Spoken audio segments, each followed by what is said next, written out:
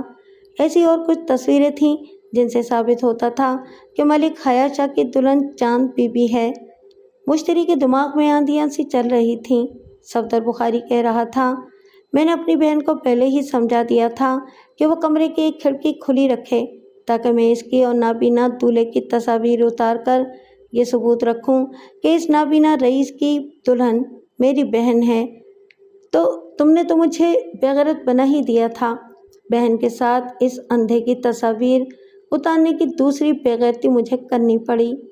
وہ اسے سوچتی ہوئی نظروں سے دیکھ رہی تھی۔ اس نے کہا، جب مجھے معلوم ہوا کہ ڈاکوؤں نے مجھ پر مہربانی کی ہے اور تمہارے لاکر کا صفایا کر دیا ہے، تبھی سے میں نے چاند بیوی کو نیا سبق پڑھانا شروع کر دیا تھا۔